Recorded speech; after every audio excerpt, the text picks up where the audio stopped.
স্থান পেয়েছে।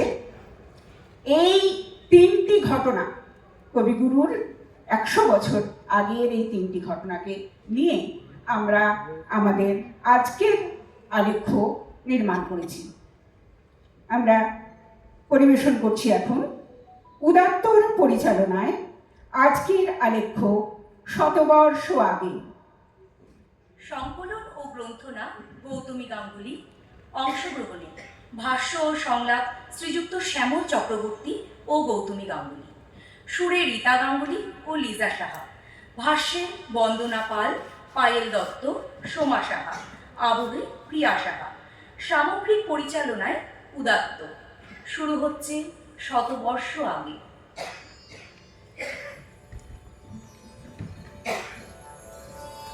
বাংলা সাহিত্য সংস্কৃতি বিষয়ে কথা বলতে গেলেই রবীন্দ্রনাথকে ছাড়া তা যেন পূর্ণতা পায় না। আজ এই মঞ্চে আমরা হাজির হয়েছি শতবর্ষ আগের রবীন্দ্রনাথকে নিয়ে। 1926 সাল রবীন্দ্রনাথ ঠাকুরের সাহিত্যিক জীবনে খুবই গুরুত্বপূর্ণ এবং বৈচিত্র্যময় ছিল।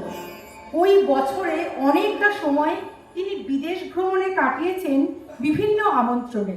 বহু রাজনৈতিক ও সামাজিক বক্তৃতা দিয়েছেন সেই সময়, আর বিদেশে ভক্তদের অনুরোধে বহু অনুকবিতা লিখে দিয়েছেন তাদের, যেগুলি লেখন কাব্যগ্রন্থে প্রকাশ পায়। ওই বছরেই তার নকিল পূজা গীতিনাট্যটি লিখেছেন। 2 বছর আগে লেখা রক্তকরবী নাটকটি গ্রন্থাকারে প্রকাশিত হয় 1926 সালে এবং এটির ইংরেজি অনুবাদ রেড অলিয়েন্ডার্স নামে প্রকাশিত হয়, যা দেশে ও বিদেশে বিশেষ রকম সমাদৃত হয়।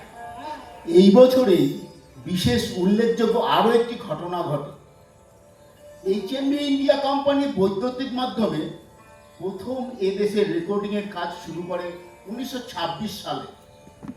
তারা প্রথম রেকর্ডটি করবার জন্য কবিগুরুকে আমন্ত্রণ জানায়।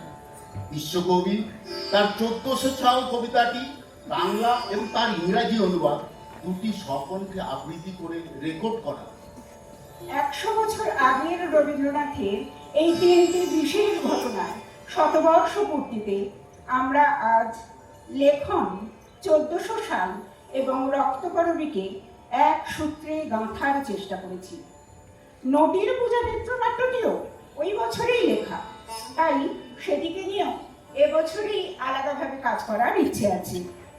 পৃথিবীর ইতিহাসে মানুষের সবচেয়ে বড় পরিচয় সে মুক্তির অভিযাত্রী। অন্ধকার তাকে থামাতে পারেনি, লোভ তাকে জয় করতে পারেনি, ভয় তাকে বন্দি করতে পারেনি।